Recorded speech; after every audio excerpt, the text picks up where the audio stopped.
surgeon is very simple. It ends with any word that's in French. So if I have to say the word remplissage or laterge, then I call my friend Josh and saying, here. So I am a shoulder surgeon for dummies, and I like to make the complex simple. The reason why I brought up frozen shoulder is I see a lot of referrals from India, and I think this is a very common problem. Every surgeon here who's operating on the shoulder has operated on a partial rotator cuff tear, thinking was a partial rotator cuff. The patient said they had a partial rotator cuff tear. The MRI said this, all this stuff, and the patient had a frozen shoulder, and you made the patient worse by doing a cuff, and they got really stiff. So the point of this is you don't want to do that. So you want to always identify the stages of frozen shoulder, not miss, to me, a partial rotator cuff in a 50-year-old diabetic Indian male and a non-operative shoulder and a non-dominant shoulder is a frozen shoulder until proven otherwise. You really need to have a high index of suspicion. So let's really talk about, what is frozen shoulder adhesive capsulitis. I'm not talking post-traumatic. I'm talking native.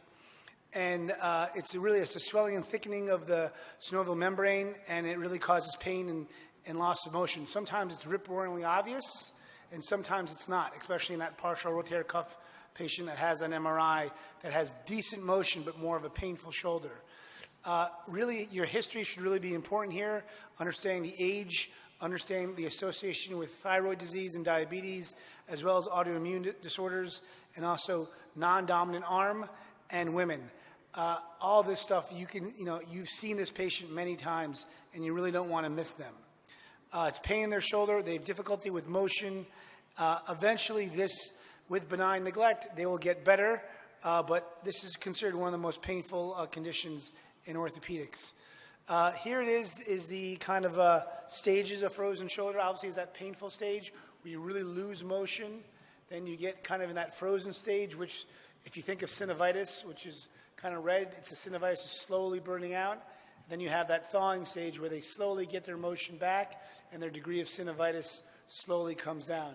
This is where you really want to intervene and be aggressive because you can make patients really happy if you get the diagnosis right. So stage one is that early process where you really have exquisite pain and they have limited motion. That stage two, more that freezing stage. The pain continues, although slowly gets less, and they really get stiff. But their stiffness is not as painful. Lastly, stage three is that frozen stage where you really, and they gradually get a little bit looser. One of the biggest things, is you need to talk to your radiologist, because I would say one thing we're really lucky at HSS, we have very gifted radiologists who can really identify any scarring of the inferior capsule or the rotator interval. That's something that you should discuss with your radiologist because you can pick up a frozen shoulder on a high-quality MRI scan, but the radiologists have to look for it. If they haven't been trained, then you'll miss it. And then you're going to be doing rotator cuff surgery and immobilizing a patient where you really should be getting them moving and mobilizing them. So treatment options, obviously physical therapy is a mainstay here. Benign neglect or a little bit controlled neglect is very important. This is one of the few conditions in orthopedics I actually don't mind having the patient be hurt a little bit in physical therapy. Most of the times I say if it hurts, you shouldn't do it.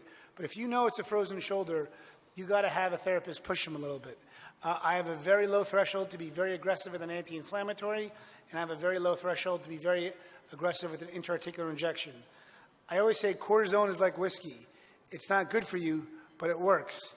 This is one of the few conditions that I'll actually give cortisone in an intra-articular space in a short period of time, 1, maybe 2 injections.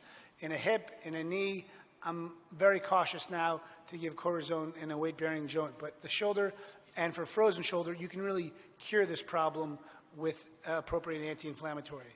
Which gets me to the next steroid injection. I would make sure when people come to you and they say they've had a steroid injection, half the time it's in the subacromial space. That's a useless steroid injection. It has to be intra-articular. Be cautious or be confident in how you get into the shoulder, whether you go anterior. I actually always go through the Navisor portal, top down, and I'm very confident I can get in. Now in the United States, there's a very low threshold to use ultrasound. And it's been shown that cortisone is more effective in improving motion than just therapy alone. Hydrodilation, I don't really have any experience with this. I think this is historic and is going away the wayside. When you eventually take them to surgery, I usually give them one shot and I look at their motion and physical therapy. Maybe I'll give them two. If I don't see a big change in their motion by 2-3 months, I have a low threshold to take them to surgery. There's a debate whether you manipulate them first or you scope them first. I always will examine them first and see how frozen their frozen shoulder is, how tight they are. If I can get them up to about 120 or 130, then I'll keep on moving them. I like to always do manipulation before I'm prepped and draped because I think you can manipulate whether it's a knee or a shoulder more easily than when you are sterile. If it's a really, really, really stiff shoulder, then I don't want to do an aggressive manipulation. That's when I go in there arthroscopically first and do a release. A capsular release, it's easy to release the rotator interval. To release the anterior inferior and posterior inferior, you want to use your similar traction device for instability to really get as close to the glenoid. As long as you stay on the glenoid, you're staying away near the axillary nerve. But doing a pan-capsular release, you have to get a little bit close to the nerve to make it an effective manipulation, and then you manipulate once again. So quickly, here's a case example. 59-year-old had a low-grade injury in their shoulder, and the one thing about a frozen shoulder is it always will show you it's a frozen shoulder, right? Really look for the synovitis pattern. Again, I'm a very simple shoulder surgeon. If it's red in the inside, it's a frozen shoulder. Don't even worry about the cuff. Sometimes I'll even ignore a large cuff tear. If you do have a large cuff tear with the frozen shoulder, it's a debate what to do, whether you fix them and move them right away or not.